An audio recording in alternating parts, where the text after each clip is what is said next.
नमस्कार, आप देख रहे हैं द हिंद 24 न्यूज और मैं हूं आपके साथ साक्षी निर्वाण। आइए नजर डालते हैं आज की कुछ खास खबरों पर। राज्य विधानसभा में विपक्ष के नेता शुभेंदु अधिकारी ने आज कोलाघाट में एक पत्रकार सम्मेलन किया। इस दौरान उन्होंने राज्य सरकार पर कई गंभीर आरोप लगाए। अधिकारी ने कहा कि राज्य में भ्रष्टाचार और कानून व्यवस्था की स्थिति लगातार बिगड़ती जा रही है। उन्होंने दावा किया कि आम जनता को योजनाओं का लाभ नहीं मिल रहा, बल्कि सत्तारूढ़ दल के नेता और उनके करीबी लोग इसका फायदा उठा रहे हैं। उन्होंने यह भी आरोप लगाया कि बेरोजगारी और उद्योग संकट की वजह से युवा वर्ग राज्य छोड़ने को मजबूर हो रहे हैं। कोलाघाट इलाके की समस्याओं पर बोलते हुए उन्होंने कहा कि यहाँ के लोग बिजली और सड़क जैसी बुनियादी सुविधाओं से भी वंचित हैं। शुभेंदु अधिकारी ने केंद्र सरकार की विभिन्न योजनाओं को गिनाते हुए कहा कि राज्य सरकार राजनीतिक कारणों से इन योजनाओं को लागू नहीं कर रही।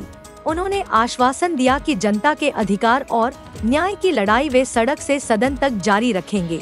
पत्रकार सम्मेलन में स्थानीय नेताओं और कार्यकर्ताओं की बड़ी संख्या मौजूद रही।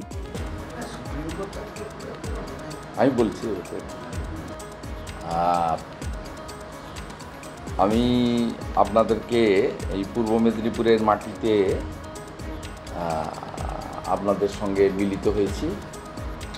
আজকে আমি জেলাতে আমার অনেকগুলো কাজ ছিল, সেই কারণে আমি জেলাতে ছিলাম, খানিকটা বিলম্ব হয়েছে। প্রথমত আজকে পূর্ব মেদিনীপুর জেলায় ভারতীয় জনতা পার্টি সমর্থিত, আবারও বলি এটা তো প্রতীকে হয় না, সমবায় সমিতির ভোট ছিল। আমাদের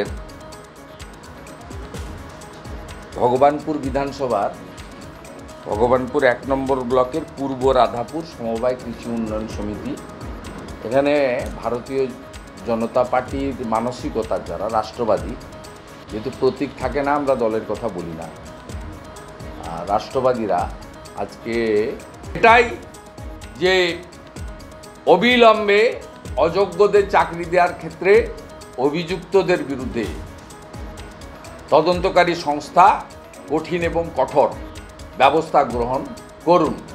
কারা এসএসসির অটোনমি খতম করলো, কারা এসপি সিনহার নেতৃত্বে আলাদা কমিটি করলো, কারা রাজনৈতিক প্রতিনিধি হিসেবে তদানীন্তন শিক্ষামন্ত্রী পার্থচারকে দিয়ে। আপনারা জানেন যে 2021 সালের পরে যখন পোস্টপোল ভায়োলেন্স হয়, ভারতীয় জনতা পার্টির বিধায়কদের ইনক্লুডিং এলওপি কেন্দ্রীয় নিরাপত্তা বাহিনী ভারত সরকারের পক্ষ থেকে দেওয়া হয়, কারণ সেই সময় নির্বাচিত বিধায়করাও একাধিক জায়গায় আক্রান্ত হয়েছিলেন। আর আমরা তো প্রায় হই, কদিন আগেই কোচবিহারে হয়েছে, তার আগে বারুইপুরে হয়েছে, তার মধ্যে বারাসাতেও হয়েছি, ব্যারাকপুরেও করার চেষ্টা হয়েছে। এ তো প্রায় সপ্তাহে সপ্তাহে হয়।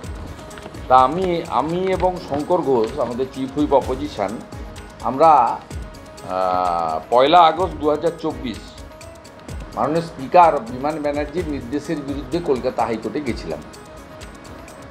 সেখানে আমরা বলেছিলাম যে আমরা বিধানসভার ভিতরে আক্রান্ত হচ্ছি, আমাদের নরহরি মাহাতো, মনোজ টিগ্গারা আক্রান্ত হয়েছেন, লবিতে আক্রান্ত হয়েছে, আমাকে সরাসরি এসে পূর্বস্থলীর টিএমসি এমএলএ থ্রেট করেছে, আপনারা দেখিয়েছেন টিভিতে।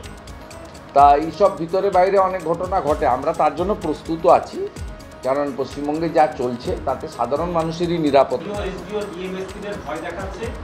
নির্বাচন কমিশন আসে যায়, তারপরেও কিন্তু রাজ্য সরকার থাকে, এটা উনি আজকে নতুন নয়, 27 ফেব্রুয়ারি 2025 নেতাজি ইন্ডোর স্টেডিয়াম থেকে এই একই রেকর্ড বাজাচ্ছেন। তিনি বর্তমান নির্বাচন কমিশনের যে ফুল প্যানেল তাকে ভয় পাচ্ছেন যে তারা স্বচ্ছতার ভিত্তিতে নির্বাচন করবেন। তিনি কতগুলো অশনি সংকেত দেখছেন। তিনি দেখছেন নির্বাচন কমিশনের একটার পর একটা সিদ্ধান্ত শুধু পশ্চিমবঙ্গের ক্ষেত্রে নয়, গোটা ভারতবর্ষের ক্ষেত্রে উনি বিচলিত।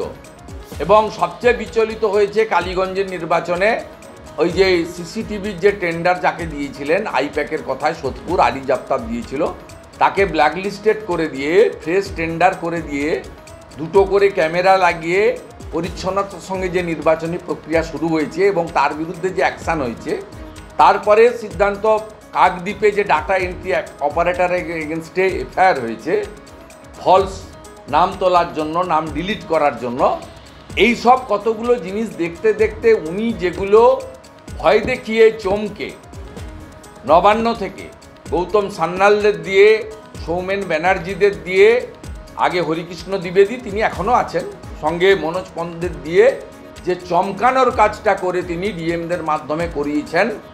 আইপ্যাক সমান্তরাল প্রশাসন চালিয়েছে, ডাটা এন্ট্রি অপারেটর, এমনকি পাসওয়ার্ড, এই গুরুত্বপূর্ণ ইলেকট্রাল। देखते रहिए द हिंद 24 न्यूज।